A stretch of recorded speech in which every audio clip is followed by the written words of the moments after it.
Senhoras e senhores, boa tarde. Sou Valdir Borges, mestre de cerimônia. Sou um homem negro, careca. Eu estou trajando um terno cinza claro, uma camisa branca e uma gravata rosa. Teremos agora a apresentação do tema Direito à Assistência Social.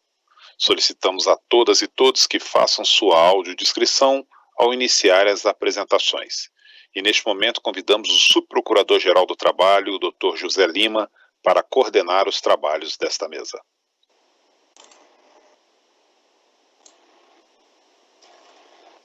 Boa tarde, né? Quase boa noite. Boa tarde. Tudo bem? Eu estou aqui para fazer a mediação da mesa do painel sobre assistência social. Agradeço as palavras também da doutora, parabenizando a mesa anterior, na pessoa da doutora Luciana, colega valorosa de Minas Gerais.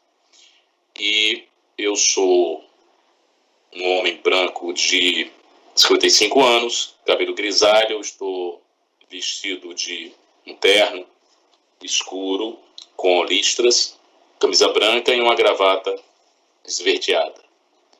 Estou também com óculos azul escuro e azul claro. Às vezes tiro para poder falar.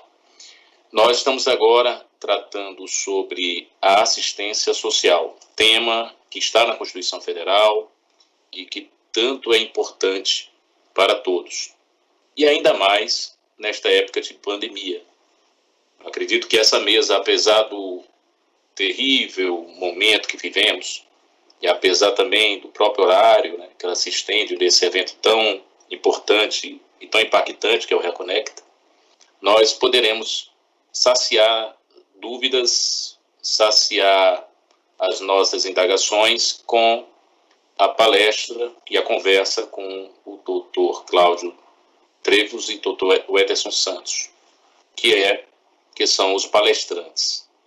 Eu vou passar a palavra ao doutor Cláudio, procurador da República, que irá fazer a sua audiodescrição e também irá fazer uso da palavra.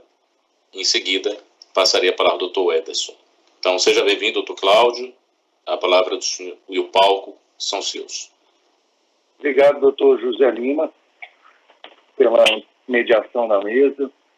Cumprimentar o nosso outro palestrante, o doutor Ederson, e agradecer imensamente a nossa amiga querida, doutora Maria Aparecida Guga, por ter indicado meu nome. A gente sempre atuou bastante em várias frentes. E antes de iniciar a palestra, eu vou fazer uma audiodescrição. Eu sou loiro, meu cabelo é loiro escuro, tenho olhos claros. Estou usando uma adaptação de cabeça com antena na ponta, por onde eu mexo no meu computador. Achei melhor usar assim para que pudesse facilitar o manuseio do material que tem no meu computador.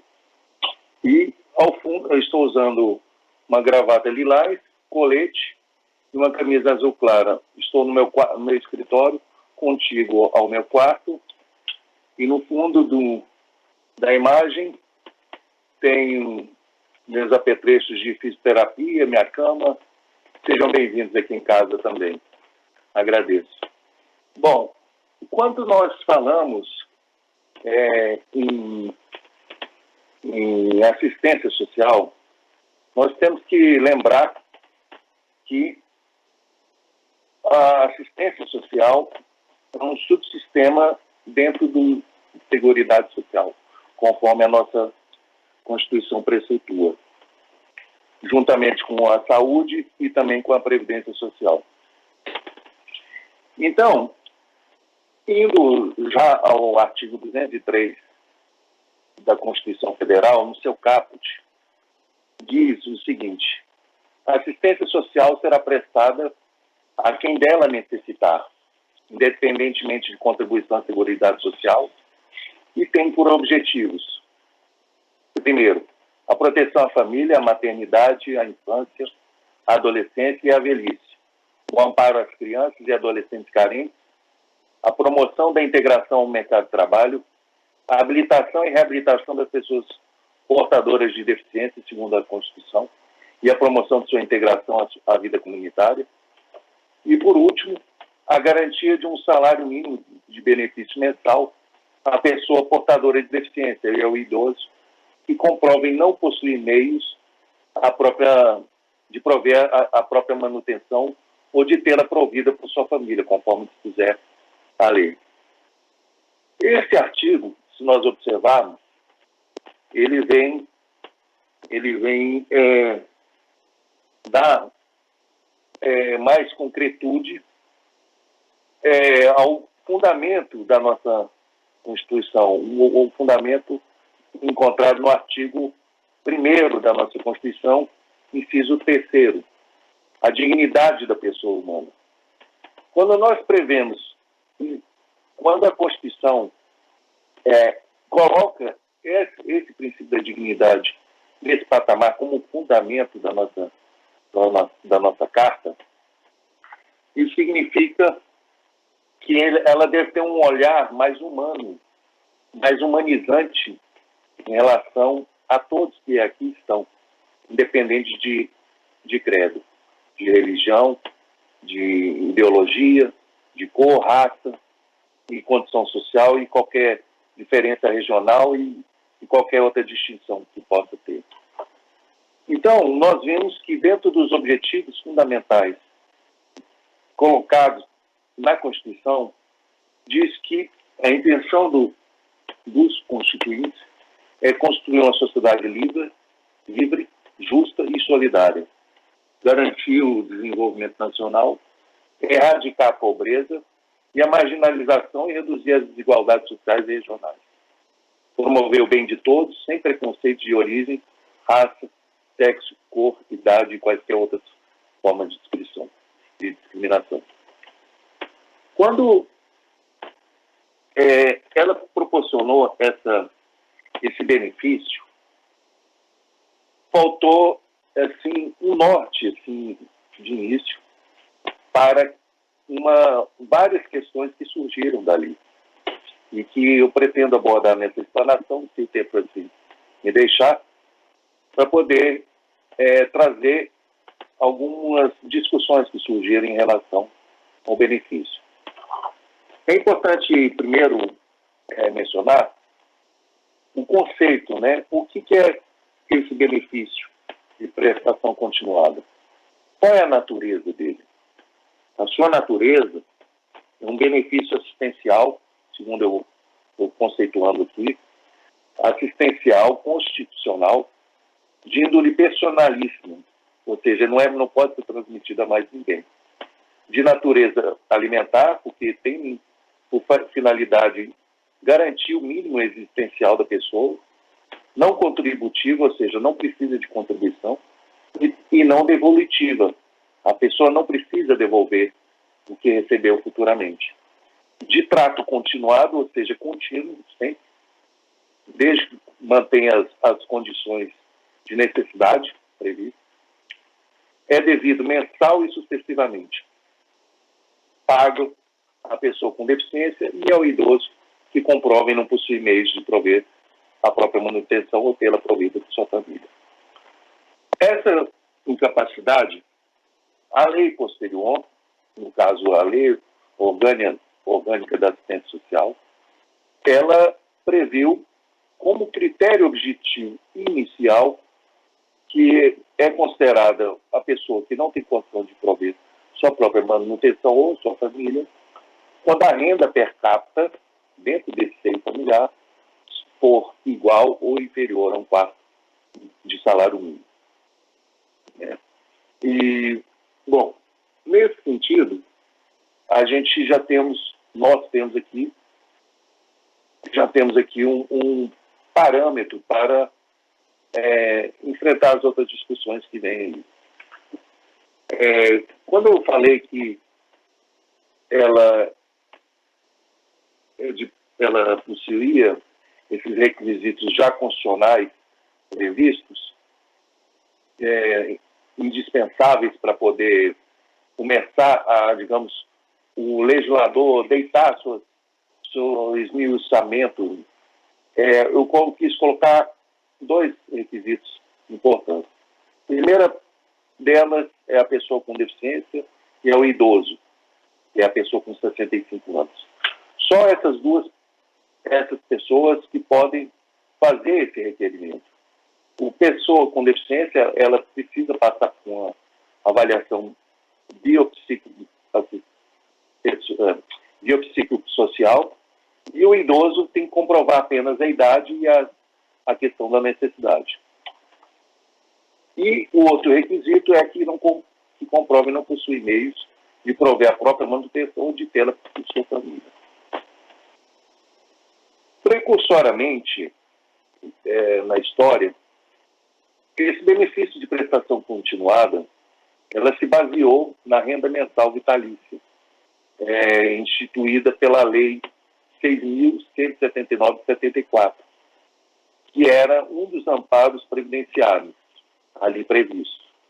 Naquela ocasião, entendeu-se que o legislador, no caso na época da ditadura, estipulou que os maiores de 70 anos de idade e os inválidos definitivamente incapacitados para o trabalho, que num ou no outro caso não exerçam atividade remunerada, não ofiram rendimento sob qualquer forma superior ao valor da renda mensal fixada no artigo 2º, que diz que não pode ultrapassar 60% do salário mínimo no local do pagamento, não sejam mantidos por pessoa que dependa obrigatoriamente e também não tem outro meio de prover ao próprio sustento, passando a ser amparados pela Previdência Social.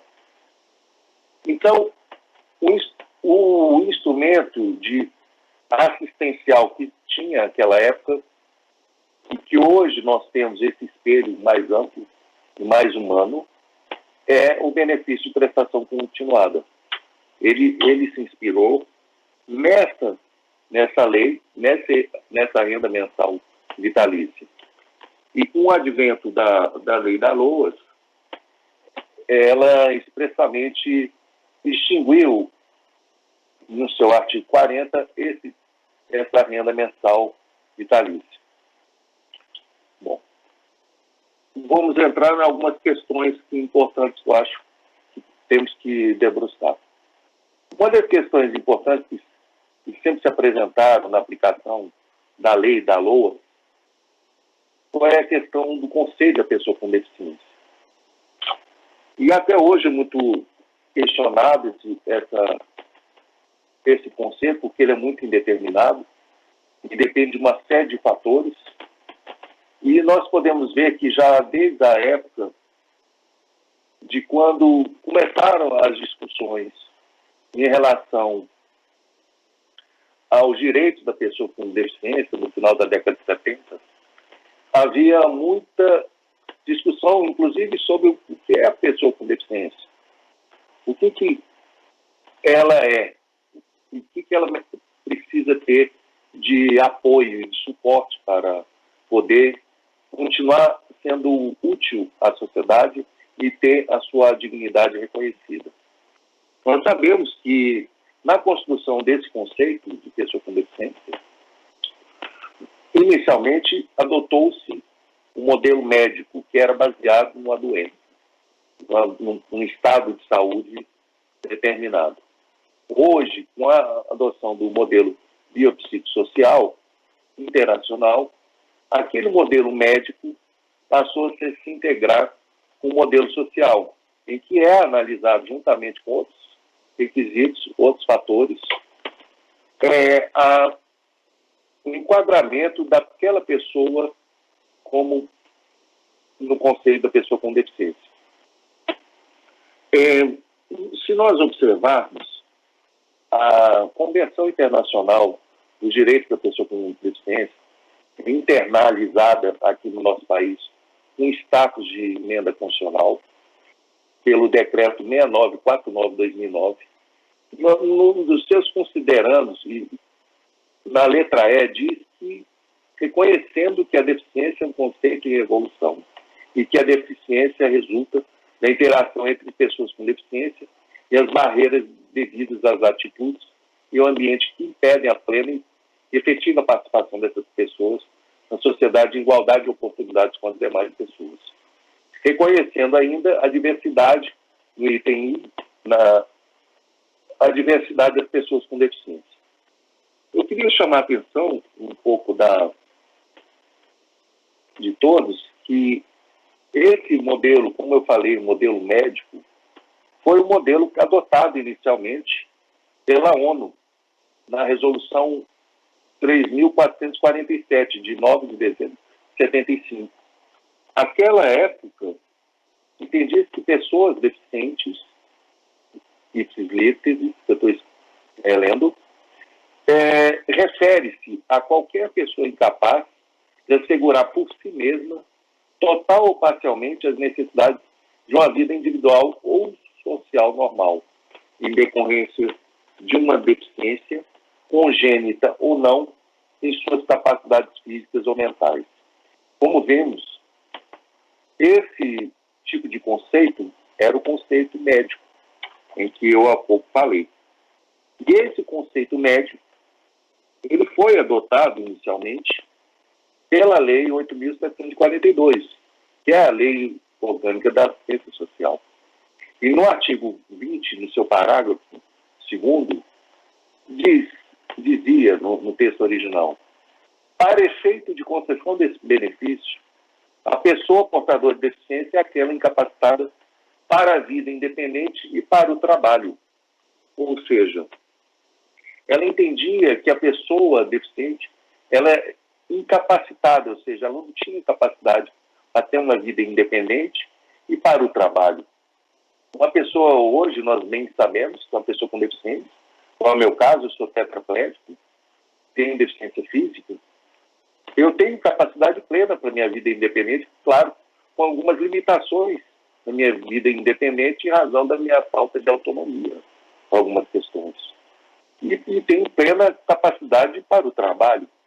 Então, esse conceito inaugurado pela lei, que ainda havia um resquício antigo dessa visão, ela fazia com que a pessoa era só reconhecida quando ela estava realmente enquadrando nessa incapacidade para a vida independente e para o trabalho. Em razão desse dispositivo, posteriormente, a Procuradoria-Geral da República ajuizou a ação de arguição de descumprimento do preceito fundamental, a DPF número 182, perante o Supremo em 10 de setembro de 2009, pouco antes da promulgação da Lei 13.146, que é o Estatuto da Pessoa com Deficiência, ou a Lei de Inclusão Brasileira, para que fosse reconhecida a não recepção pela Constituição no retrógrado do conceito de deficiência do artigo 20, parágrafo 2º dessa lei. Só que nesse ano, agora recente, em dia 25 de 8 de 2009, agora dia 6 de 5 de 2020, me perdoe, foi julgado pelo Supremo e disse pela perda superveniente desse objeto da ação, porque houve a promulgação, como disse, da Lei Brasileira de Inclusão. E com a perda superveniente, essa discussão acabou sendo encerrada. E nessa discussão, o conceito adotado hoje é o do artigo 2º da Lei Brasileira de Inclusão, que reconhece que a pessoa com deficiência é aquela que tem impedimento de longo prazo de natureza física, mental, intelectual ou sensorial, o qual interação com uma ou mais barreiras pode obstruir sua participação plena e efetiva na sociedade em igualdade de condições com as demais pessoas. O que importa é, a gente, analisando esse dispositivo, é que para a pessoa ser considerada pessoa com deficiência para os fins que a lei determina, é necessário que ela seja avaliada. E por isso que o parágrafo 1º desse mesmo artigo 2º diz que a avaliação da pessoa da deficiência, quando necessário, será biopsicossocial, realizada por equipe multiprofissional, interdisciplinar e considerar vários impedimentos, fatores socioambientais, limitações de empenho de atividades e a restrição de participação. Quando diz nesse dispositivo, quando necessária, eu entendo que esse dispositivo, o legislador, tentou restringir e tentar um pouco a ampliação desse uso do instrumento de avaliação da pessoa. Mas, na verdade, ele, por outro lado, ele quis ampliar, fazendo que, em muitos casos de deficiência, não precisa dessa avaliação.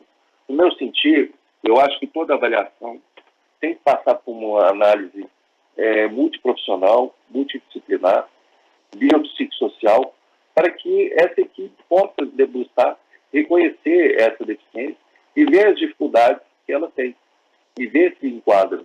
Não basta a perda de um órgão para dizer que aquela pessoa tem deficiência. Aquela perda de órgão, ela tem que demonstrar que aquele impedimento naquelas funções, com a perda do órgão, o impede de participar ativamente da sociedade e que impede de exercer com plenitude todos os seus direitos de cidadão. Então, por isso que é necessário esse instrumento. E no parágrafo 2º, prevê, desse mesmo artigo, que o Poder Executivo criará instrumentos para avaliação da pessoa, da deficiência.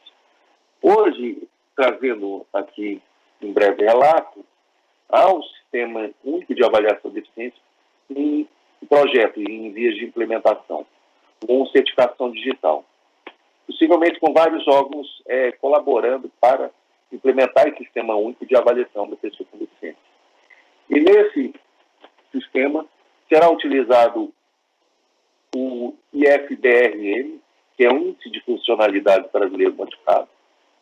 E com essa definição da pessoa com deficiência, ela poderá fazer jus, a partir de uma concentração das informações num órgão só, ela poderá pleitear benefícios de caráter assistencial, tributário, previdenciário, outras políticas afirmativas, como meia entrada, reserva de vagas em concurso, aprendiz com deficiência, reserva de unidades habitacionais, etc. E outras relacionadas aos servidores públicos. Quando a pessoa ingressar num concurso, já teria aquela pessoa, o sistema já teria a informação daquela pessoa para poder facilitar o acesso a ela ao concurso público. Então, ali, poderia constatar a sua deficiência, ver as possibilidades de pensão, o horário especial de trabalho e outras situações. Quando a gente fala em barreiras, é sempre importante mencionar que elas,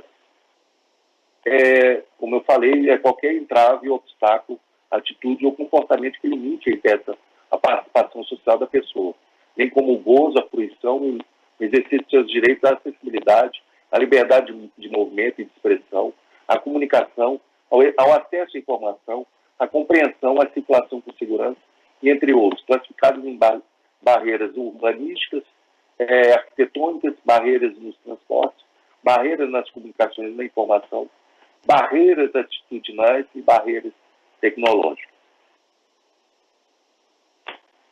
Um outro ponto polêmico que gerou com a lei foi a questão do estrangeiro. O estrangeiro tem direito ao benefício de prestação continuada?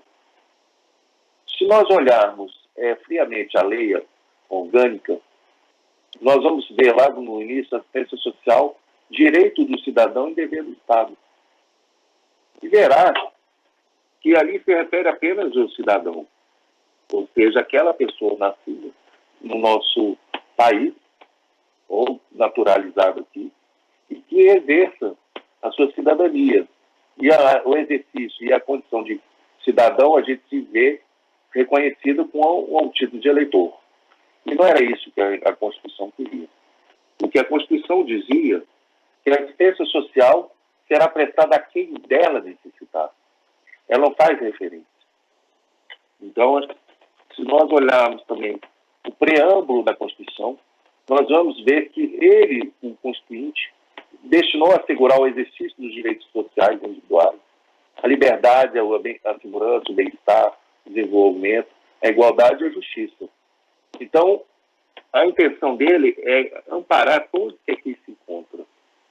Por quê? Em razão daquele fundamento primordial que eu mencionei no início, que é a dignidade da pessoa humana.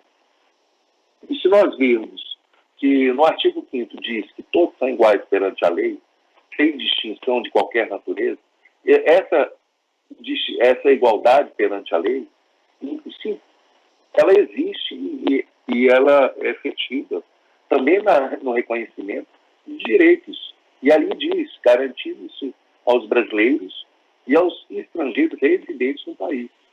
A inviolabilidade do direito à vida, a liberdade, a igualdade, a segurança e a propriedade. Então, disso tudo, nós vemos que o estrangeiro faz parte desses modos dos beneficiários. Não há uma restrição. Qualquer leitura que restrinja isso, ela está ferindo a Constituição. Um outro ponto polêmico que surgiu era a questão do conceito de família.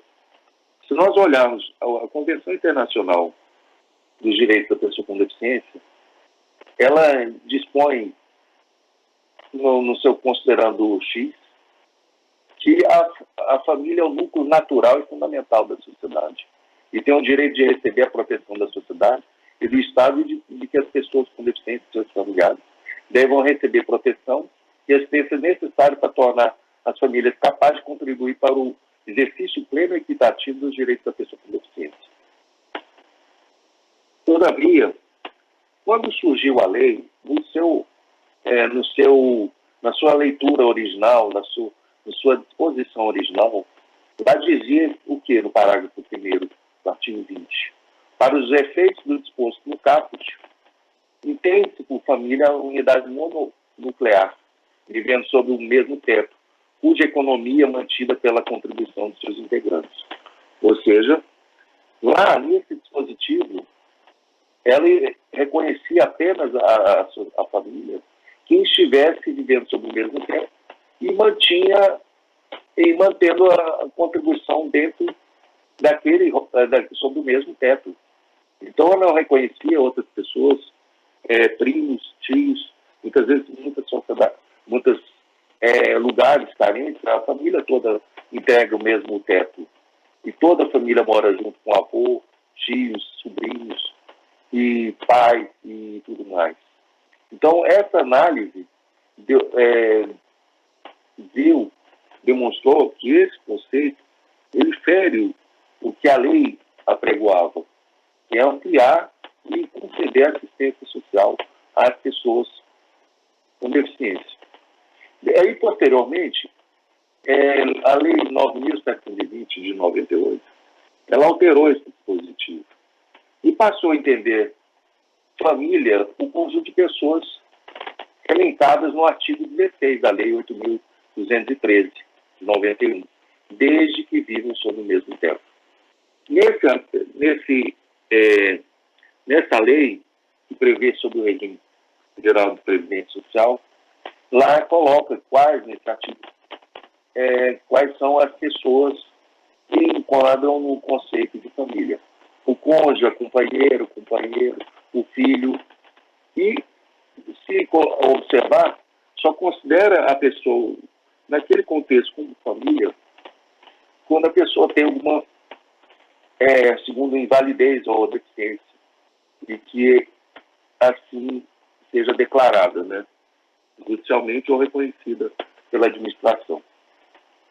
Então, nós vemos que esse conceito ele fere muito a realidade do nosso país.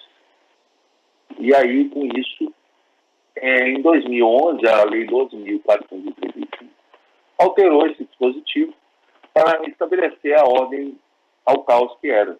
A família é composta pelo requerente, o cônjuge ou companheiro, os pais, na ausência de um deles, a madrasta, o padrasto, os irmãos solteiros, os filhos e enteados solteiros e os menores tutelados, desde que vivam sob o mesmo teto. É claro que embora a lei coloque esse rol de pessoas, esse rol eu entendo que não é exaustivo. Porque a realidade nossa do país, como disse, em muitos rincões, essas pessoas, ela não têm condições de morar longe de toda a família, porque são vários integrantes se auxiliando, são vários membros da família, um ajudando o outro. Então, isso que veio alterar, mas também deixou essa margem de dúvida. Tá? Um outro polêmico que eu queria trazer, espero que o tempo me deixe, que é um tema mais polêmico, é o critério da miserabilidade. Segundo a lei, a LOAS, ela presume que a pessoa cuja família tem uma renda mensal per capita igual ou inferior a um quarto do salário mínimo, ela é presumidamente miserável. Só que o que acontece? Se nós lermos esse dispositivo de forma fria, pautado só em critérios objetivos, nós vamos criar injustiças, porque tem uma miríade, umas várias realidades no mundo e no país que a gente não pode excluir, levando só em consideração a essa renda fria matemática.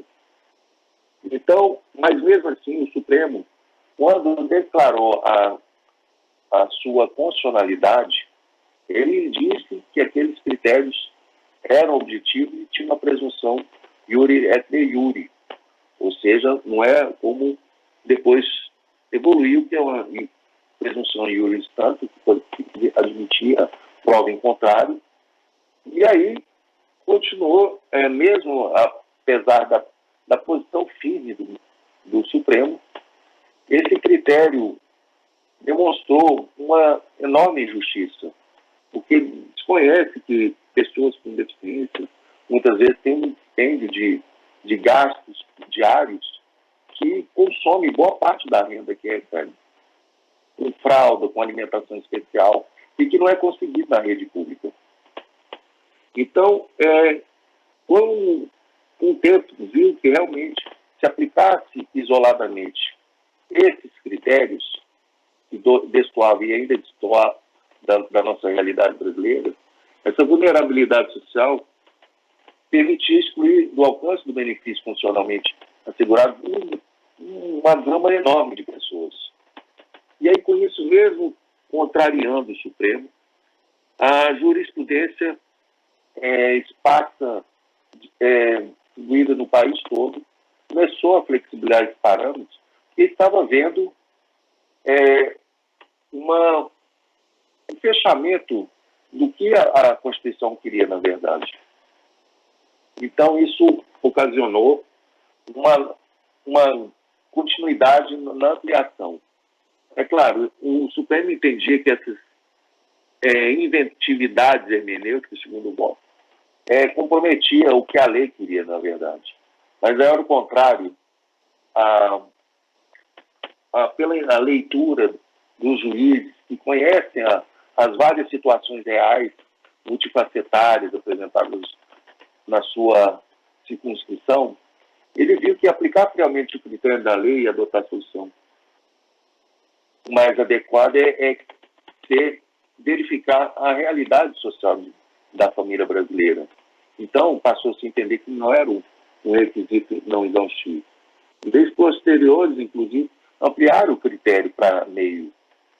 E cabe ainda mencionar que, mesmo tendo uma voz isolada dentro do Supremo, o ministro Marco Aurélio ele sempre deixou claro que aqueles critérios eram insuficientes. Ele era voto vencido nisso. E a realidade passou a mostrar que realmente aquilo causava um prejuízo muito maior e não atenderia ao que realmente a Constituição queria. Então, esse processo de inconstitucionalização foi sendo observado diuturnamente e aí depois foi questionada novamente em recursos extraordinários, com repercussão geral, mas mesmo assim, apesar das discussões, o Supremo entendia a posição dele, que o conceito é objetivo. É de certo, na verdade, que o panorama começou-se a mudar com o Estatuto da Pessoa com Deficiência, porque ali ele considerou como absoluto critério de renda inferior a de um quarto salário mínimo na aferição de miserabilidade. E viu que aquilo lá não pode ter sido isoladamente. Faço menção, eu sei que meu tempo já está esgotado, só para mencionar que houve uma alteração agora em 2020, com a Lei 13.982, que inclui claramente que as circunstâncias pessoais e ambientais e os fatores socioeconômicos de que trata o inciso do parágrafo 1º desse artigo levarão em consideração, entre outros aspectos, o grau de instrução da pessoa, nível educacional, cultural, acessibilidade e adequação do lugar residente e a vários critérios, a existência e a disponibilidade de transporte público, a dependência do candidato em relação ao uso de tecnologia assistiva, o número de pessoas que convivem com o candidato a benefício e a coabitação com outro idoso ou com pessoa com deficiência. Então, assim, nós vimos, e um parágrafo que eu achei importantíssimo pela sua inclusão, foi o parágrafo 4º, em que diz que o valor referente ao comportamento do orçamento do núcleo familiar, com gastos com tratamento de saúde, médicos, fraldas, alimentos especiais e médicos, medicamentos do idoso ou da pessoa com deficiência, de que trata o artigo inciso, será definido pelo Instituto Nacional de Seguro Nacional, de Seguro Social, a partir de valores médios dos gastos realizados pelas famílias. Eu peço desculpas, eu ainda teria muito tempo para abordar muita coisa. Eu acho que nós temos já um bom panorama aí para conhecer o benefício de prestação continuada. Só fazer uma menção aqui a um questionamento que o Dr. José Lima trouxe e perguntou se a assistência social hoje ela é mais humanizada e ela é mais acessível. Eu acredito que sim, dentro da realidade do que era, hoje ela é bem mais humanizada e bem mais acessível. De certo que isso é um progresso, mas é um processo também que precisa ser, digamos, diuturnamente, frequentemente, ressaltado e lutado para que eles sejam efetivamente implementados. Agradeço a todos, peço desculpa pela extensão do meu tempo e parabenizo a todos pela organização e um abraço a todos aqui. Obrigado. Obrigado, doutor Cláudio. Muito importante tudo que o senhor falou. Nós sabemos que a necessidade das pessoas com deficiência no país, ela emerge no momento em que a gente conhece, principalmente, pessoas que têm esse acesso muitas vezes negado, e a gente vê que o que nós precisamos hoje é ficar sempre atento nas políticas públicas, cobrando dos governantes e cobrando também da sociedade em geral. Da fala do senhor, eu vi uma expressão muito interessante: igualdade é justiça. E é verdade. Não vejo que nós consigamos ter uma sociedade justa se a igualdade não for garantida. Nós temos uma Constituição Federal, eu acredito, em termos teóricos, uma das melhores, mas em termos empíricos, uma das mais difíceis de ser colocada em prática. Mas, no quesito do benefício da prestação continuada, eu faria só uma indagação a Dr. Cláudio, se o fato dele ser suspenso quando a pessoa está empregada, ela não seria um contrassenso à própria ideia da existência do benefício? Eu faria essa indagação, senhor. Doutor, muito pertinente a sua pergunta, mas, assim, a lei hoje, o Estatuto da Pessoa com Deficiência, prevê que a possibilidade, principalmente a pessoa que trabalha, a cumulatividade em relação quando se trabalha gerando o auxílio inclusão. É com um prazo temporal, é claro, né?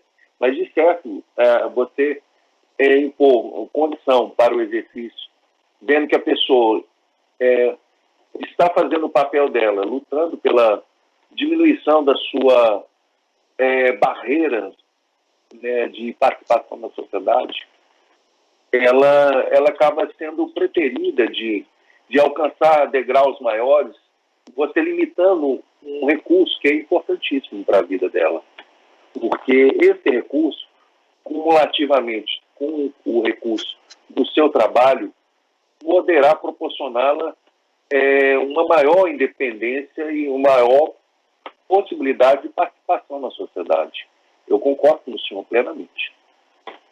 E o senhor vê que essa situação está sendo mudada a nível judicial, ou o senhor acredita que está sendo muito tímida essa busca para essa alteração da norma?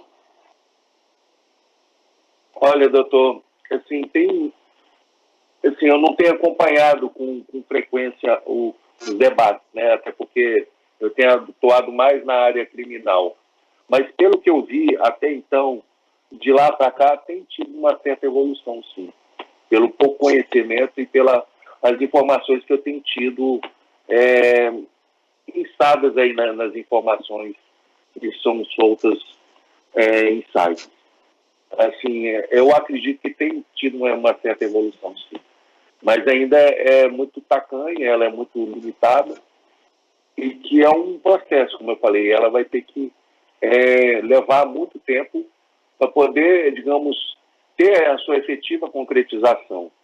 E o trabalho é o que dignifica o homem e a sua alma, e ele se sentindo útil, ele podendo se sentir útil, ele pode participar mais da sociedade, se sentir disposto a se reconhecer como um integrante dela. Então, eu vejo que tem muito espaço para melhora, doutor. Mas, pelo que eu pouco conhecimento que tenho, eu não sei como é que anda a jurisprudência nesse sentido. Pois não, doutor Cláudio, muito obrigado. Obrigado, espero contar com sua presença na nossa mesa, e a gente só agradece a sua fala. Nós sabemos que a importância de toda essa situação envolvendo os benefícios de prestação continuada, a dificuldade das pessoas com deficiência, ela é uma realidade. E a gente tem que buscar cotidianamente alterar os obstáculos criados para as pessoas que estão em situação de vulnerabilidade. Então, eu agradeço em nome do Reconecta, em nome do Ministério Público do Trabalho também, e faço só uma meia-culpa, que eu não fiz o agradecimento à doutora Maria Aparecida Google, nossa vice-procuradora-geral do Trabalho, que me fez o convite honroso de estar nessa mesa. Sabemos que o horário não é o melhor, nem o dia, mas também sabemos que o tema é muito importante e ele é atemporal. Portanto, eu já agradeço de antemão ao doutor Cláudio, como também agradeço ao doutor Ederson, por aceitarem esse momento de falar num final de semana, numa sexta-feira, ainda que estamos em pandemia, mas tem pessoas que não acreditam que a pandemia existe. Então, eu vou passar a palavra ao doutor Ederson. Obrigado, doutor. O doutor Ederson, ele é assistente social e também é doutor, para fazer as explanações que ele entender necessário. E, como eu disse ao doutor Cláudio, o palco é de Vossa Excelência e esteja à disposição.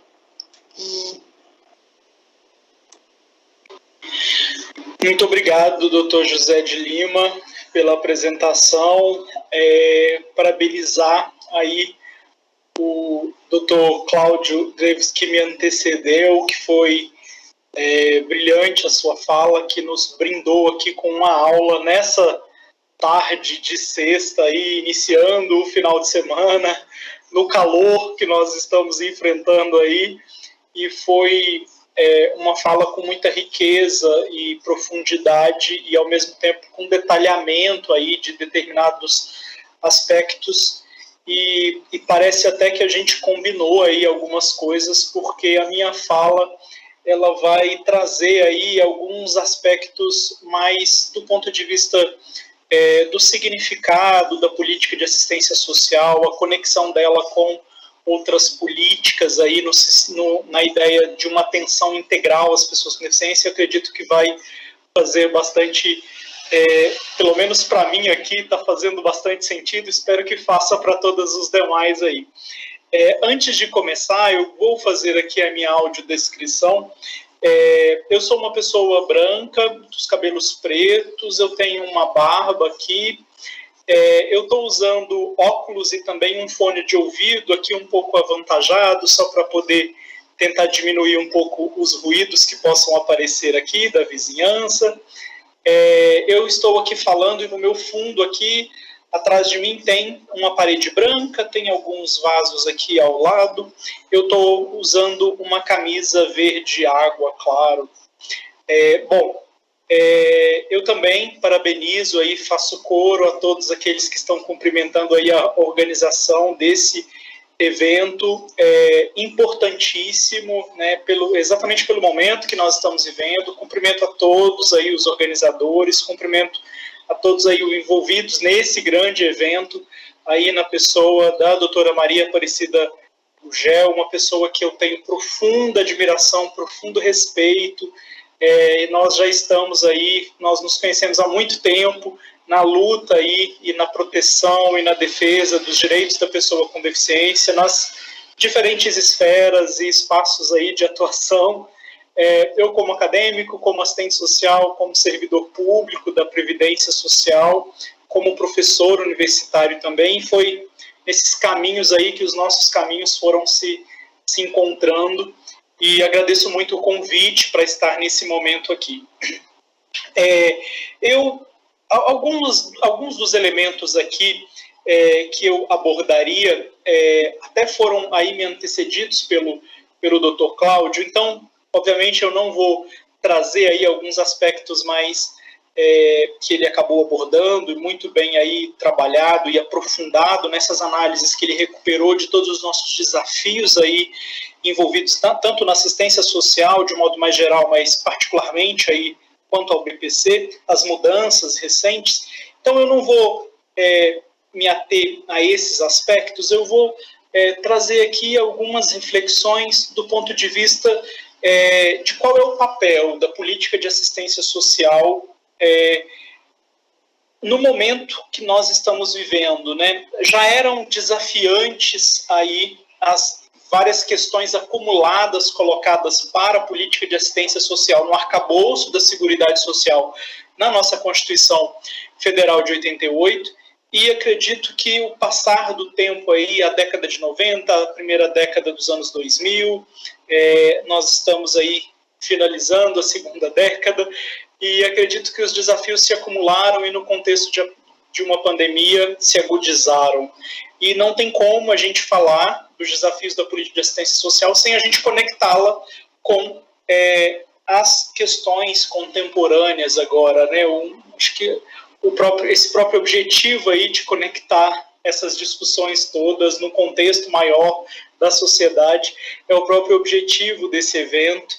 E, nesse sentido, é importante a gente pensar que a política de assistência social, ela não só obviamente, aí inaugura um novo capítulo no sistema de proteção social brasileiro, no arcabouço da Seguridade Social aí na Constituição de 88.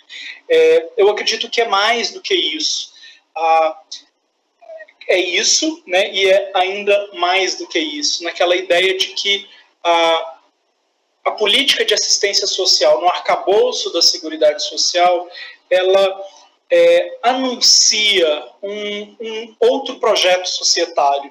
ela anuncia muito mais do que uma fase aí no sistema de proteção social. Do ponto de vista do direito, nem se fala, né? Porque é a primeira vez em que o direito à assistência social é afirmado, né, a política de assistência social, o acesso à assistência social é afirmado enquanto um direito de cidadania. É claro que nós tínhamos ações de assistência social antes da Constituição de 88, mas eram ações aí fragmentadas, dispersas, que tinham até financiamento público, né, no interior aí da chamada Legião Brasileira de Assistência, né, surgida ali no contexto do pós-Segunda Guerra Mundial, para atender aí os pracinhas e todas as demandas, né, dos nossos soldados que foram para a Segunda Guerra Mundial, atendimento às suas famílias, aqueles que perderam aí os seus familiares, aqueles que voltaram com algum tipo de deficiência. Criada aí a Legião Brasileira de Assistência, e ela vai ganhando cada vez mais capilaridade, né, ao longo aí das próximas décadas. Então a gente tinha, antes da Constituição de 88, a gente tinha algumas experiências aí ligadas a ações de assistência social, mas vinculadas num pressuposto aí de filantropia, de caridade, onde até contava com financiamento, né, público aí do Estado, mas eram organizadas e implementadas por instituições de caridade.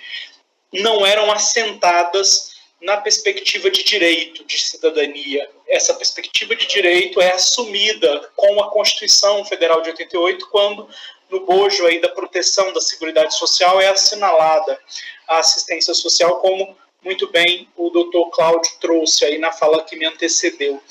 E é nesse sentido que eu gostaria de fazer aqui alguns destaques. Então, é mais do que apenas a afirmação jurídica, né, no arcabouço da nossa Constituição, aí a proteção das necessidades humanas básicas da população por meio do direito à assistência social.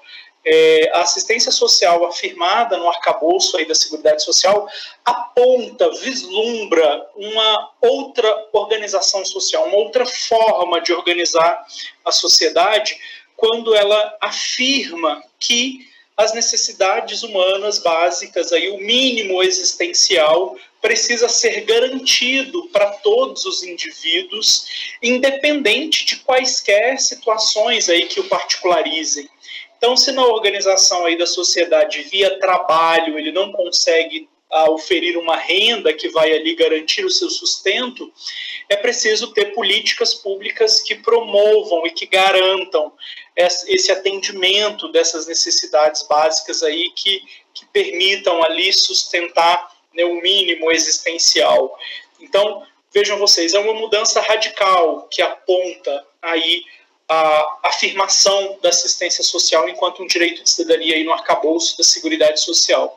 E claro, né, aqui como trazido até mesmo na sua análise crítica, o José de Lima trazendo a perspectiva dos avanços no texto constitucional, ele é avançadíssimo, e agora nós temos aí o distanciamento, né, desse texto constitucional com a realidade.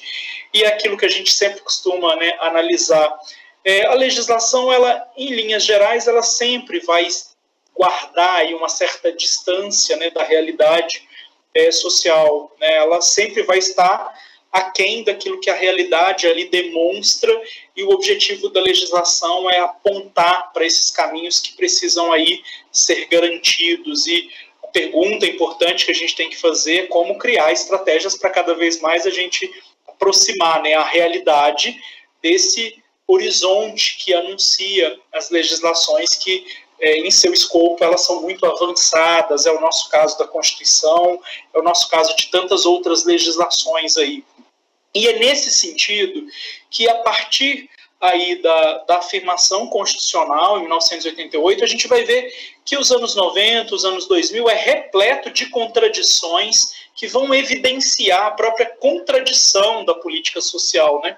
Eu sou assistente social de formação, então nós, assistentes sociais aí, nós temos uma leitura das políticas sociais tentando entender a natureza contraditória delas, que elas ora se vinculam aí a ampliar a proteção dos direitos de cidadania, mas, por outro lado, também elas criam condições de manutenção e reprodução da sociedade, que replica desigualdades. Então, a gente tem aí sempre esse elemento contraditório das políticas sociais, e no caso brasileiro a gente viu inúmeros exemplos como esses aqui, se a gente fizer o recorte específico da assistência social na década de 90, na primeira década dos anos 2000, que foi a afirmação no texto constitucional foi insuficiente para se converter numa realidade ali concreta, enquanto um instrumento que materializa realmente o atendimento das necessidades básicas da população, né?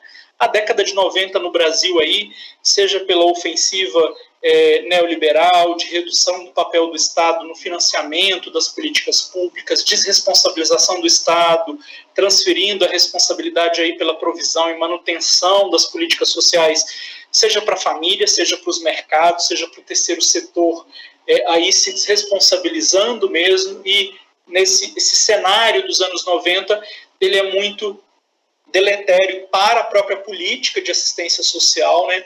A última política da Seguridade Social, que aí ganhou regulamentação, né, tardiamente, em 1993, como já foi falado aqui, foi falado em outras mesas ao longo da tarde de hoje também, sobre essa regulamentação, e a gente ainda, mesmo com a regulamentação, aí, o próprio caso do BPC, né, ele é emblemático sobre esse aspecto.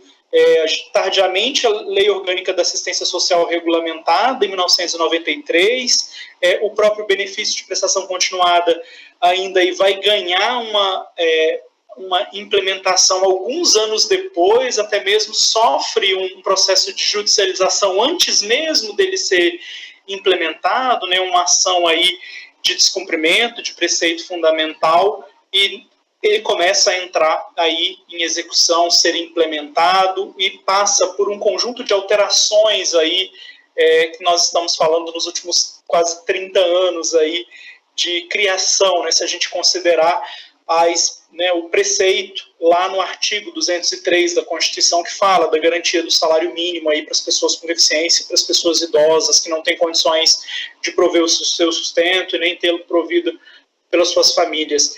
E, nesse sentido, a gente tem aí os anos 90, né, vai carecer de uma materialidade na política de assistência social. A gente vai ter esse cenário aí com alguns passos mais significativos apenas ali no início dos anos 2000, seja por influência das políticas de transferência de renda, e no final dos anos 90, início dos anos 2000, que começa a ter várias experiências de políticas de transferência de renda, aí ainda ali no escopo do Bolsa Escola, aquela proteção à transferência de renda para as famílias, para elas manterem os indivíduos, as crianças ali, tanto na escola quanto as questões de acesso à saúde aí em dia. E, na sequência, a gente tem a Política Nacional de Assistência Social, publicada em 2004, nós temos o Sistema Único de Assistência Social, criado em 2005, e a partir desses 2 anos aí, com a Política Nacional de Assistência, o Sistema Único de Assistência Social, a política de assistência social no Brasil ganha uma maturidade. A maturidade que foi anunciada lá na Constituição Federal de 88, mas que não se tinha aí uma conversão real, fática, alcançando a população brasileira, né, a não ser por benefícios muito isolados, em algumas situações aí muito específicas, com a própria exceção do benefício de prestação continuada, né, que alcança aí as pessoas com deficiência e as pessoas idosas. Mas é importante a gente fazer essa leitura porque, às vezes, se tem, né, uma leitura equivocada, limitada da assistência social, como se ela fosse apenas substituição de renda, né? E acredito que a própria Política Nacional de Assistência Social e o próprio Sistema Único de Assistência Social, aí nessa dobradinha 2004, 2005, eu acredito que eles conseguiram trazer ou traduzir melhor aí o objetivo da própria política de assistência social, até ali nas suas formas de segurança, que devem ser afiançadas pela política de assistência social, né, segurança de renda, segurança de recolhida, segurança de convivência, a segurança para o desenvolvimento, numa ideia que a segurança de renda é apenas um dos tipos de segurança que a política de assistência social prevê. Existem várias outras, né? Talvez o acesso à renda, aí, que deveria vir pelo trabalho, mas que a população não consegue acessar o trabalho por diversas né, razões, o acesso à renda é talvez a porta de entrada para todas as outras proteções da assistência social. A gente tem ainda vários outros tipos de segurança, de segurança social promovidas pela política de assistência social, que é importante a gente perceber. Mas, por outro lado, resgatando ainda aquela noção aí da natureza contraditória das políticas sociais, ao mesmo tempo em que a gente tem alguns momentos que a gente avança no escopo da proteção e no alcance aí da população que é atingida por essa proteção social, né, da assistência social, a gente tem também a política social sendo dependente, a política de assistência social sendo dependente aí dos movimentos da própria sociedade, né? Se tem aí alguma expansão do ponto de vista político, administrativo, institucional, a gente consegue avançar um pouco mais no desenho, no alcance e no fomento da política. Mas se a gente tem uma crise econômica, essa política também se retrai, porque precisa de financiamento, aí todo o fundo público é disputado em momentos de crise, né? Não sejamos ingênuos, porque é disso que se fala, né? Toda vez que o capitalismo entra na sua fase de crise cíclica, vão ser buscadas aí e disputados os recursos para que se consiga recompor as taxas de lucro. Então a gente sabe muito bem disso, como são os movimentos aí do capitalismo do ponto de vista interno, do ponto de vista internacional, que estão em disputa para recompor aí as taxas de lucro, e nesse sentido o fundo público que financia as políticas sociais estão em constante disputa, e essas disputas se agudizam em determinados momentos de crise do capitalismo. É o que nós, por exemplo, podemos ter aqui como o evento mais contemporâneo e emblemático, né, para nós, aí a chamada APEC, né, APEC, aquele projeto de emenda constitucional, a PEC 241, a chamada PEC do fim do mundo, que estabeleceu lá o limite dos gastos nas políticas sociais, né, nas políticas públicas pelos próximos 20 anos. Né? Então, aquilo ali foi um golpe nas políticas públicas e em qualquer pretensão de ampliação e garantia tanto dos direitos humanos quanto dos direitos aí sociais, econômicos, culturais das pessoas com deficiência. Não dá para a gente falar em garantia dos direitos humanos das pessoas com deficiência sem a gente rediscutir o financiamento das políticas sociais. A gente acabou, né, a gente está aqui no evento no Reconecta aí, ao longo dessa semana, discutindo exatamente isso. A deficiência, ela não está na pessoa, a deficiência é uma imposição de barreiras da sociedade às pessoas. Então, a gente precisa eliminar as barreiras para a gente eliminar a deficiência enquanto desigualdade, enquanto opressão, enquanto injustiça. E a gente não vai conseguir eliminar essas barreiras se nós não tivermos políticas públicas que garantam os direitos. Então, é disso que nós estamos falando. Não adianta cada vez mais, né, a gente apenas anunciar, e cada vez mais, e é importante buscar que se busque, né, as melhores ferramentas legislativas, jurídicas, para que a gente consiga avançar nas mudanças sociais que são tão importantes, sem a gente fazer essa discussão responsável, séria e importante, cada vez mais urgente, das políticas públicas e das políticas sociais. Porque no caso das pessoas com deficiência, isso se evidencia de um modo muito significativo, exatamente por causa dessa mudança de compreensão que a deficiência passou, nesse novo paradigma de compreensão da deficiência nos últimos 40 anos, né, esse deslocamento que o movimento político das pessoas com deficiência provocou aí no final dos anos 70, que aos poucos vai adentrando os espaços acadêmicos e formando essa concepção, né, esse modelo que se tem de modelo social da deficiência, em que desloca a deficiência do corpo para a sociedade.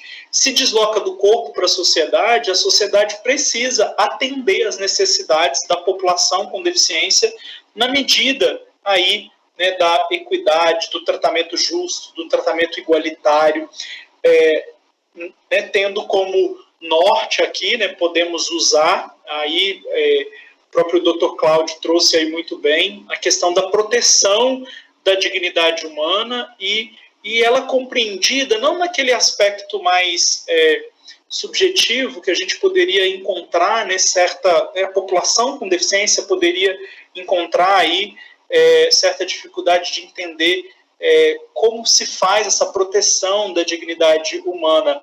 É quando a gente percebe, né, que o Estado precisa de tratar cada pessoa como um fim em si mesmo, e não como meio para o fim de outras pessoas. E quando se assume, aí, por exemplo, os governos assumem que é preciso limitar o gasto em políticas públicas pelos próximos, né, o limite, aí, o teto dos gastos nas políticas públicas pelos próximos 20 anos, se está falando em tratar as pessoas com deficiência como meios para atingir outra finalidade, por exemplo, da eficiência econômica. Não está tratando as pessoas com deficiência como fins em si mesmas, com uma dignidade inerente a elas, pelo fato de elas serem pessoas humanas, e isso faz com que o exercício da dignidade da cidadania por meio de um conjunto aí de acessos e de direitos que precisam ser garantidos por meio de políticas públicas que precisam ser executadas. Então, acredito que essa talvez já era o nosso grande desafio aí no período pós, né, afirmação dos direitos humanos, dos direitos sociais, dos direitos econômicos aí na Constituição Federal de 88, e se a gente falar, né, da própria Convenção sobre os Direitos da Pessoa com Deficiência, que também ela dialoga com essa mudança paradigmática e de compreensão da deficiência, quando as pessoas com deficiência passam a alegar, olha, nós não precisamos mais só de ter acesso à saúde, né, porque nós não somos pessoas com doenças, nós precisamos de ter acesso ao sistema de saúde, mas nós precisamos muito mais, nós precisamos de rampa, nós precisamos de acesso à educação, nós precisamos de acesso ao trabalho, ao mercado de trabalho, nós precisamos de tecnologias assistivas, nós precisamos de política de cuidado, nós precisamos de assistência social, e por aí vai, porque o problema não está conosco, o problema está nessa sociedade que não está preparada para a nossa diversidade humana. Quando se promoveu esse deslocamento, a convenção tenta incorporar aí, estabelecendo ali nos seus 50 artigos, dispositivos muito claros, em alguns momentos principiológicos, mas em outros dispositivos concretos que os Estados-parte que ali assinam, ratificam aquela convenção, ela precisa de executar. E no caso brasileiro, a gente teve, eu sei que essa é uma leitura particular minha, algumas pessoas discordam dela, mas eu consigo fazer uma leitura da Lei Brasileira de Inclusão muito como um instrumento de como implementar a Convenção sobre os Direitos da Pessoa com Deficiência. Eu uso para ilustrar a questão da avaliação do conceito de deficiência, né, que ali está disposto no artigo 2º da Lei Brasileira de Inclusão. Mas a gente poderia dizer, aqui trazer vários outros exemplos, né? Muita gente no processo ali tardio de discussão e demorado, né, de discussão do Estatuto da Pessoa com Deficiência, que é um projeto de lei dos anos 2000, e ele só vai ser aí a lei sancionada em 2015, né, em 2008 teve um projeto de lei substitutivo, aí mais 7 anos até a lei ser sancionada em 2015. Então, nesse processo todo foi atravessado aí pela convenção que foi ratificada no Brasil, a convenção aprovada em Assembleia Geral das Nações Unidas em 2006 e ratificada no Brasil aí em 2008, publicada em 2009 com o decreto 6949. Então, a própria discussão do estatuto foi aí atropelada, digamos assim, pela convenção, e muita gente naquele momento, eu lembro de ativistas, até mesmo juristas, legisladores ali se perguntar, precisamos mesmo do estatuto? Depois aqui da convenção, precisamos de ter o estatuto, precisamos de ter aquilo que veio a ser a lei 13.146, né, a lei brasileira de inclusão, ou o estatuto da pessoa com deficiência, como algumas pessoas preferem. Então, a lei brasileira de inclusão, eu a vejo muito como um instrumento jurídico que responde à pergunta sobre como devemos materializar os princípios ali colocados nos 50 artigos da Convenção. Por exemplo, a Convenção que traz um conceito de pessoa com deficiência, que é interessante, aí, que aborda, né, que é inspirado no modelo social. O artigo 2º diz como que tem que ser a avaliação desse conceito de deficiência. Diz lá que a avaliação precisa ser biopsicossocial, precisa ser multiprofissional, precisa ser interdisciplinar, que tem que levar em consideração não só as alterações nas funções e estruturas corporais, que é o aspecto médico, mas é preciso também avaliar os fatores ambientais, o impacto no desempenho, nas atividades que a pessoa realmente é envolvida, que ela consegue desempenhar na sua vida, a avaliação dos aspectos psicológicos, ou seja, ela apontou, inclusive ela disse ali, né, que o governo federal vai criar instrumentos para avaliar a deficiência nessas perspectivas, nesses critérios aqui, que é o que está estabelecido lá no artigo 2º, no parágrafo 2º do artigo 2º, que inclusive é um dispositivo que ainda não foi regulamentado, né? Ele entrou em vigência em janeiro de 2018 e até hoje ele ainda não foi regulamentado, está em processo aí de regulamentação nesse exato momento agora, com um decreto presidencial aí que cria um comitê interinstitucional que está fazendo a regulamentação desse dispositivo. Então, o que eu estou querendo dizer com isso? Que o processo de a política de assistência social e principalmente o BPC, precisamos de vê-lo e localizá-lo articulado com o escopo maior de proteção da política de assistência social. O BPC não é só substituição de renda, isso é importantíssimo, né? Aqui a segurança de renda é um dos tipos de segurança social importantíssimos da política de assistência social, mas ele não é o único. O acesso às demais seguranças sociais que a política de assistência social promove é importantíssimo, tendo o BPC, tendo a transferência de renda como quase que a porta de entrada para que as demais seguranças sejam promovidas, né? A segurança de convívio familiar, convívio comunitário, né? Quantas e quantas pessoas com deficiência que, a partir do momento que elas acessam o BPC, um conjunto de estratégias aí, de ações da política de assistência social ali no território vão ser desenvolvidas para que aquela pessoa consiga ter inclusão social, comunitária, o fortalecimento dos vínculos familiares, que é uma das estratégias, dos princípios importantes aí também da política de assistência social. E mais do que isso, a gente também reconhecer a conexão da política de assistência social com as demais políticas. Uma política, isoladamente, ela nunca consegue atender o sujeito na sua integralidade, né? Mesmo que a demanda dele pode ser a demanda mais imediata possível. Eu falo isso enquanto um assistente social aqui da Previdência, que atendo ali uma pessoa com deficiência que chega em busca de informações, ou então para ser avaliada, uma pessoa que requer o benefício de prestação continuada, ou requer a sua aposentadoria da pessoa com deficiência, que os assistentes sociais também fazem parte desse processo avaliativo da Lei Complementar 142 de 2013, junto com os médicos peritos, né, numa avaliação com instrumentos diferentes, mas uma avaliação bastante semelhante ao que é a avaliação do BPC.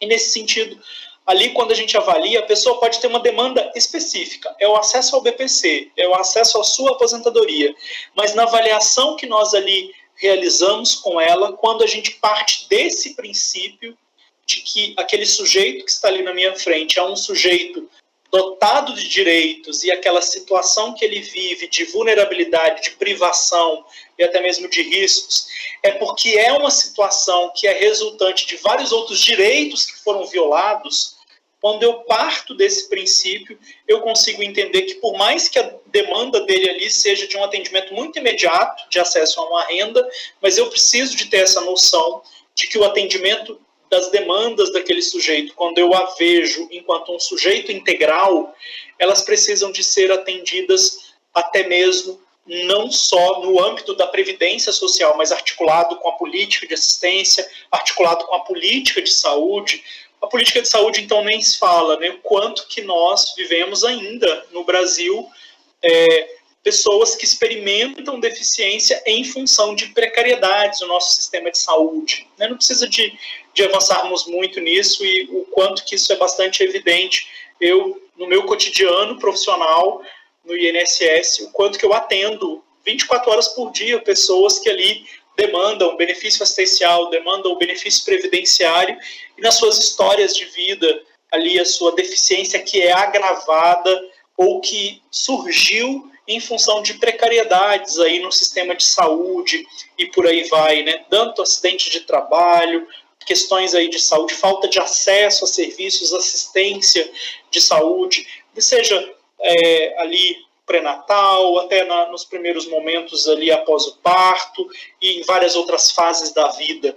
Então, vejam vocês, essa é uma perspectiva que a Convenção da ONU nos chama para esse aspecto, né? Se existe algo que é bastante inovador, que eu faço essa leitura também da Convenção, que ela inaugura no Brasil um novo paradigma para a proteção das políticas sociais, não só para as políticas sociais para as pessoas com deficiência, porque isso é um tanto quanto óbvio, né, a gente entender que a Convenção sobre os Direitos da Pessoa com Deficiência inaugura no Brasil um novo paradigma para a proteção social das pessoas com deficiência, mas eu tenho trabalhado com a ideia de que a Convenção inaugura no Brasil um novo paradigma para as políticas sociais, até mesmo para o público sem deficiência, porque a perspectiva de universalidade que ela tem, da concepção integral do sujeito, e que as políticas sociais precisam ser universalizáveis para essa atenção integral, que parte desde o momento ali que ela anuncia no artigo 5º, que ela tem que prever a participação. Os Estados-partes precisam de promover ativamente a participação das pessoas com deficiência no processo de elaboração de legislações e políticas públicas voltadas para esse público. Isso está lá. O artigo está lá num dos incisos do artigo 5º da Convenção, e, portanto, isso é um direito hoje constitucional das pessoas com deficiência terem que participar nos processos de elaboração desde o início ali de legislações e políticas públicas a elas voltadas. Até ali o reconhecimento da capacidade civil das pessoas com deficiência, que é uma mudança paradigmática sem precedentes aí, né, mudando até mesmo o código, nosso Código Civil, né, tema que foi objeto aqui de discussão em outras mesas aqui no Reconecta. Então, essa concepção da Convenção que enxerga a pessoa com deficiência enquanto na sua integralidade, exige que as políticas públicas e sociais também precisam de enxergar o sujeito com deficiência enquanto esse sujeito integral.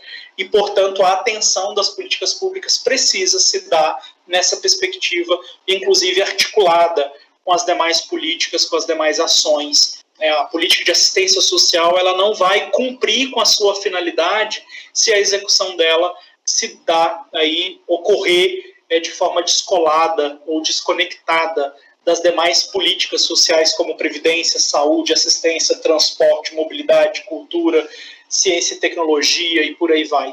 Então, acredito que o que a Convenção traz, o que a Lei Brasileira de Inclusão nos traz é esse chamamento de olhar para as pessoas com deficiência nessa perspectiva integral, porque isso exige que as políticas sociais também sejam vistas nesse sentido. Claro que tem as questões de financiamento, como eu abordei aqui, mas a postura tanto da interdisciplinaridade quanto da intersetorialidade, para poder finalizar, ela é uma postura que é exigida de cada profissional, né? A professora, eu tenho uma professora, nós do Serviço Social temos uma teórica, professora importante da Universidade de Brasília, que foi minha professora na graduação, minha professora no mestrado, Potiara Pereira, uma das teóricas aí, especialistas que ajudaram a elaborar a Lei Orgânica da Assistência Social no início dos anos 90, ela tem uma perspectiva bem interessante de intersetorialidade, que é a intersetorialidade precisa de ser uma postura assumida pelos profissionais. Porque quando eu assumo a postura intersetorial, eu sei que todo o meu atendimento aqui, toda a minha ação profissional, ela precisa de vislumbrar a conexão com outras políticas, a conexão com outras ações. Porque é só assim que nós vamos ser sujeitos da totalidade das relações sociais, numa perspectiva de atendimento integral àqueles usuários ali que nós estamos atendendo. E acredito que isso é um diálogo muito próximo com o que anuncia a convenção, do que o que anuncia a própria Lei Brasileira de Inclusão, e eram esses aspectos que eu gostaria aqui de ressaltar na política de assistência social. Os ataques que ela vem sofrendo nos últimos anos, não há alternativa e que não seja para a defesa dessa política, para a sua manutenção e sua expansão, que não seja também nessa perspectiva da integralidade com as demais políticas, com os demais pontos aí que sustentam o nosso sistema de proteção social, porque essa é a única forma de a gente reconhecer que as políticas, elas precisam de atender a sujeitos que são sujeitos integrais aí, nas suas demandas, para que eles possam usufruir da sua liberdade, para construir trajetórias de autonomia, mas isso só vai se dar quando a gente tem políticas públicas que são materializadoras de direitos de cidadania. Eram esses aspectos aí que eu gostaria de somar aí as nossas discussões importantes aqui. Muito obrigado, José de Lima, e desculpe aí por eu ter me ultrapassado alguns minutinhos na minha fala. Que isso, doutor Cláudio. Doutor Werterson. A gente tem hoje uma... Werterson Santos, é isso. A gente tem hoje uma... Também me botaram na mesa dois nomes, assim, doutor Cláudio, tudo bem, mas Trifos, eu fiquei treinando para não errar. E doutor Werterson, agora acertei, né? A gente tem uma política de assistência social complicada. Por exemplo, eu fui fazer uma pesquisa aqui na Fundação Getúlio Vargas, em relação aos profissionais de assistência social. É uma pesquisa que todos já conhecem, mas eu vou fazer o relato. São 38,5% dos profissionais que receberam equipamentos necessários para enfrentar o coronavírus. 61,5% não receberam. Desses materiais, só 2%, 2,05% falaram que era excelente, né? Tudo bem que a maioria não opinou, que foram 37%. O panorama geral da articulação dos profissionais, eu me lembro, e eu ouvi bem atentamente as duas palestras, e já parabenizo os dois, de alto nível. O doutor Ederson falou, a articulação é necessária da política de assistência social com as outras. E o assistente social, os profissionais de saúde, não só a assistente social, os profissionais de saúde, tem que também ter articulação com os outros serviços, né? E 60% em média fizeram essa articulação no período da coronavírus. 43% de assistente social foram familiar ou colega foram testados com positivo ou diagnosticado com suspeita do Covid. 87%, aí foi o mais grave, 87,02% dos assistentes não receberam treinamento para lidar com a pandemia. Só 12,98% receberam. Algo assim a se pensar, não é? Da fala do doutor Cláudio, eu me lembro que ele falou da igualdade e a igualdade e a justiça. E eu também me lembro, o BBC não é aposentadoria, né? O benefício de prestação continuada não é aposentadoria, não significa isso. Ele é um benefício para ser usufruído por quem há necessidade para buscar a igualdade. E aí eu faço uma seguinte pergunta, doutor Werterson, eu até anotei aqui, qual a sua percepção, aí eu poderia estender para o doutor Cláudio, qual a percepção para vocês dois, né? Doutor Cláudio, doutor Werterson, para 2021, para a política da assistência social? Nós vamos ter uma crise econômica, dizem que é uma das maiores dos últimos tempos, inclusive dizem que até maior que a da guerra mundial, que a pós-guerra, que se avizinha com essa crise da pandemia. Com essa crise econômica, o que irá refletir na política de assistência social? Porque nós tivemos um avanço, assim, porque se nós pensarmos antes, né, claro, quando a gente fala em avanço, eu não estou falando na calçada, na acessibilidade. Avanço é numa política em pensar em algo para beneficiar a quem necessita na questão da igualdade. Esse avanço, tímido ou não, ele será atingido em 2021? Aí eu queria ouvir doutor Weterson e doutor Cláudio.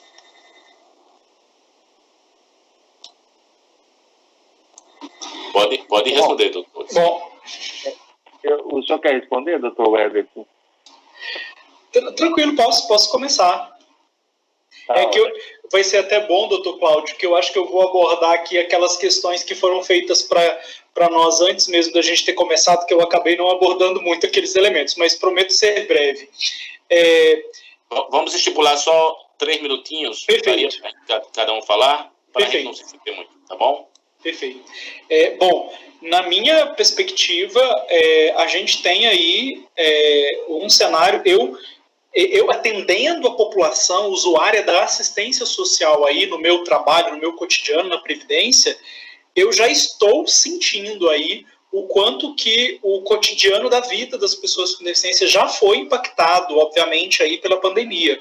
Seja pelas condições de saúde agravadas, né, as consequências aí de quem se infectou, né, as questões respiratórias, uma série aí de condições de saúde mesmo que acabam tendo impacto para a autonomia, para o trabalho e tudo mais, e claro também os impactos aí econômicos, né, a mudança na estrutura familiar, as pessoas perdendo o emprego, então tem todo aí um conjunto de situações que vai ser bastante desafiante para a gente enfrentar a partir do ano que vem. E a partir do ano que vem eu estou aqui, né, estabelecendo não apenas como aquela mania que a gente tem de achar que o ano vira e vai ser um ano absolutamente novo, né, quando na verdade a gente continua se arrastando aí com muitas das dificuldades dos anos anteriores. Mas numa perspectiva que eu estou imaginando aí apenas de se realmente a gente começa a ter vacinação em massa, mesmo assim depois disso acontecer aí, no final do primeiro semestre a gente vai ter manifestações e consequências bastante graves aí para a vida da população. E não é o que nós estamos assistindo, pelo menos no cenário brasileiro, né? Se a gente olhar para outras experiências em outros países, a gente tem visto que as respostas têm sido diferentes, né? O próprio organismos internacionais aí que tinham políticas mais ortodoxas com bastante aí princípios, né, liberais de redução do papel do Estado, de políticas aí de retração mesmo, de financiamento, de investimento público. Esses organismos internacionais mesmo, o FMI, tem mudado a sua perspectiva sobre esses aspectos mais ortodoxos aí na política econômica e na política social, ou seja, é preciso ter uma outra abordagem. Nós não estamos falando da crise aqui dos anos 70, em que aí o ideário, né, neoliberal instaurou aí novos princípios. Se a gente realmente não tiver uma abordagem em que olhe para a política social como um potencial de desenvolvimento econômico e não simplesmente nessa perspectiva conservadora, quase que um tanto quanto tosca, né, de que as pessoas estão de braços cruzados, né? A discussão do auxílio emergencial reverberou muito isso, né? Quanto que a gente vê isso nas redes sociais, numa perspectiva mais conservadora, de pessoas, sejam em cargos governamentais, sejam apoiadores, dizendo que, nossa, as pessoas já receberam auxílio emergencial durante tantos meses, eles querem continuar recebendo no ano que vem. Sim, porque as necessidades da população vão continuar no ano que vem, ou pior, vão piorar, né? Vão aí se agudizar. Então, isso eu acredito que é o papel de todos nós mesmo, enquanto funcionamento democrático, né, da nossa sociedade. Nós temos excelentes instrumentos para poder fazer valer aí as garantias, né? Nós não estamos fazendo nada mais, nada menos do que garantir o que está afirmado na nossa Constituição, enquanto uma proteção social aí ancorada na assistência social, na previdência e na saúde. Mas, claro, não vai ser um ambiente fácil, seja por causa do terrorismo fiscal, que interdita qualquer discussão de possibilidade de políticas sociais. O próprio exemplo do auxílio emergencial passou um pouco disso, né? Se não tivessem ali as pressões sociais e os movimentos ali dinâmicos do Congresso, a gente não teria ampliado aí essa proteção um pouco maior, que foi efetivamente o que não empurrou o país para uma tragédia social ainda mais significativa nesse ano de 2020, não tenho dúvidas nenhuma sobre isso. Então, as contradições e as disputas aí estão colocadas, né? O nosso papel é evidenciar essas contradições, se filiar aí às lutas e às demandas para o atendimento mínimo das necessidades da população, mas não vão ser tempos fáceis. E claro que isso se reverbera de modo muito significativo para as pessoas com deficiência, que já são pessoas que já enfrentavam uma série de barreiras aí no seu cotidiano, já enfrentavam restrição de participação social. Imagina num contexto de pandemia, né? Então, aquilo que nós estamos falando de modo geral para a população como consequências da pandemia, isso se multiplica por 10 para as pessoas com deficiência, né? As pessoas com deficiência, os nossos dados ainda mostram isso, a razão de chance de uma pessoa com deficiência estar nos estratos mais pobres, com acesso a menos renda, salário mais baixo, todos os nossos dados ainda mostram isso. Então, imagina num contexto de pandemia aí, e é preciso a gente pensar quais são as nossas estratégias e quais são os nossos instrumentos aí para a garantia do mínimo dessa sustentação aí básica das políticas sociais. Vamos falar numa ampliação num segundo momento, mas se a gente conseguir manter o mínimo agora para proteção aí, já vai ser importante. Nós precisamos de buscar cada vez mais essas alternativas que se dão apenas no âmbito coletivo para a solução.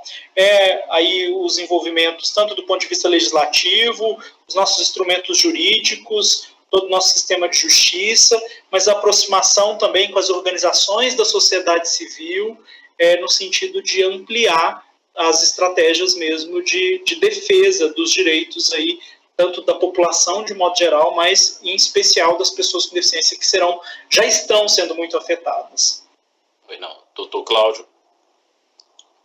Obrigado, doutor José Lima.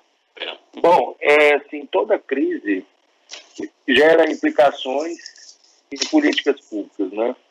E nós já vimos vivenciando uma crise econômica já há um tempo, e o Estado vem tentando se recuperar, a sociedade vem tentando se recuperar, e no meio desse processo de recuperação sofremos esse grande baque com a pandemia da Covid-19. De certo que isso aí gerou também uma ampliação, digamos, num aspecto assistencial também. Por quê? Porque o Estado viu e verificou que pessoas, parcelas da sociedade, passariam a ter necessidade por terem afetado as suas rendas em razão da pandemia. E em razão disso foi criado o auxílio emergencial. É óbvio que com um gasto maior em razão do auxílio emergencial, isso implicará plenamente nas outras políticas públicas. E que eu vejo que as pessoas com deficiência também serão afetadas nesse aspecto. E essa afetação pode surgir, inclusive, quando se avaliar uma pessoa ou os critérios de concessão de um benefício poderiam se tornar mais rigorosos a forma de olhar aquele caso em concreto apresentado para o órgão, para o INSS, vamos assim dizendo. Então, assim, de alguma maneira vai afetar essa manutenção. E só o tempo poderá, digamos, restabelecer essa ordem anterior que existia, e se é que ela vai existir ainda, e se houver esse restabelecimento, as pessoas terão que, digamos, conhecer essa nova realidade que se apresentou depois de um pós-pandemia. E o recurso que eles fazem a diferença no dia a dia, eles poderão, evidentemente, sofrer alguma modificação, inclusive por medida legislativa, para suspender ou minimizar o efeito do gasto público que essa política pública proporciona. Infelizmente, é uma realidade que a gente vê se avizinhar aí no nosso contexto. Por isso que eu vejo que realmente vai afetar de alguma maneira. Eu faria também uma última pergunta para os palestrantes, se esses procedimentos e esses sistemas que são previstos nas normas internas, na norma do Brasil, eles estão atendendo ao direito humano, à assistência social? Um pouco diferente daquela primeira, né? Rapidamente, nós estamos no horário. Doutor Cláudio. Doutor José Lima, eu entendo assim, que o nosso arcabouço normativo no país ele é muito bom. E muitas vezes ele até é excessivo para poder verificar todas aquelas realidades, né? Então eu vejo que nós temos um arcabouço legal, normativo bem amplo. É claro que ele pode ser aperfeiçoado e a prática, a vivência que vai mostrando essas falhas. Como aconteceu a LOAS, ela sofreu várias alterações ao longo desde a sua criação, desde a década de 90 que veio, e ela vem sofrendo essas modificações com a mudança das circunstâncias que estão lhe apresentando. Então, eu acredito que sim, o arcabouço nosso é muito bem fundamentado, mas, evidentemente, com o tempo, ele pode se demonstrar um pouco obsoleto. Inclusive, o que o professor muito bem disse, o Ederson disse, que a intenção da pessoa com deficiência é justamente ela não precisar, digamos, desses amparos, porque ela quer buscar sua autonomia, sua independência, junto ao segmento da sociedade. Então, isso é um fato que eu acho muito importante. Obrigado. Doutor Ederson, bem rapidinho.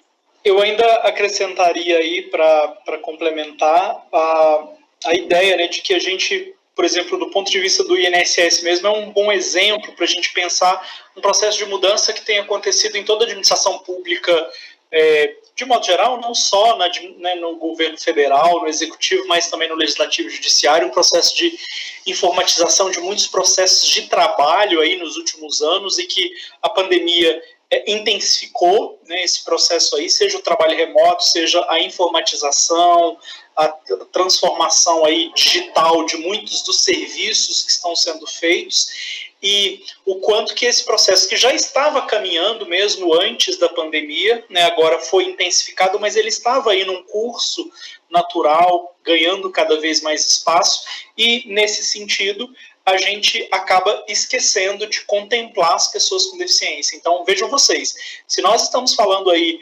no âmbito do governo federal, eu estou falando aqui do INSS, o INSS que sempre, ele iniciou, né, ainda no início dos anos 2000, aí a prática mais gerencialista nos processos de trabalho, de cumprimento de metas, de informatização, de controle de qualidade aí nos trabalhos, nos serviços prestados, ele passa agora para uma fase de digitalização aí nos últimos, né, do ano passado para cá, e muitas das vezes a gente precisa de alertar o óbvio de que esse processo de digitalização não está contemplando aí as pessoas com deficiência. Ou seja, as pessoas se esquecem que as pessoas com deficiência têm outras demandas, mesmo nesse processo de digitalização, onde, em tese, poderia até facilitar para a vida das pessoas, né, porque evita deslocamentos, evita ir até uma agência da Previdência. Entretanto, se não permitir a acessibilidade, nada aí vai adiantar do processo do ponto de vista da qualidade do serviço prestado. Então, claro, nós temos... a impressão que eu tenho é que muitas das ferramentas, muito das estratégias, dos instrumentos estão aí, mas é preciso ter mesmo uma conversão dessas intenções, desse objetivo mesmo, que é promover a acessibilidade aí. Temos um caminho muito longo do ponto de vista da prestação dos serviços aí, acessibilidade na prestação desses serviços às pessoas com deficiência. Isso eu estou falando aqui só no âmbito da administração pública, não vou nem entrar aí na esfera mais privada, dos serviços privados, do mercado, que também carecem muito de avanços, né? A gente tem muito que avançar ainda. Pois não, doutor. Então, a palavra nossa é: existe um bom regulamento, um excelente, precisa ser sempre avançado. Agradeço a todos. Realmente, a assistência social é um dever do Estado, é uma política de Estado, é uma ação de todos e uma necessidade básica para atender aquele que precisa. Então, muito importante o tema. Vamos finalizar agradecendo a presença de todos e todas que nos assistiram, das pessoas que estavam no YouTube e também aos palestrantes pela profundidade do que falaram, pela alma que deram ao assunto, e nota-se que os senhores são pessoas que estão envolvidas no dia a dia, empiricamente, na questão da assistência social, não só por questão de profissão, mas por questão de humanização. Então, senhores, obrigado, doutor Ederson, obrigado, doutor Cláudio, e agradeço a organização do Reconecta, tá? Parabéns, um evento dessa dimensão conseguir ser feito e alcançar o objetivo, acredito eu. Muito obrigado e... Até mais, foi um prazer. Tchau, tchau. Obrigado, doutor José de Lima, doutor Ederson, doutor Cláudio. Em instantes, né, estaremos de volta com a nossa programação e com a apresentação do coral de Libras Arão Bibi. Rapidinho voltaremos.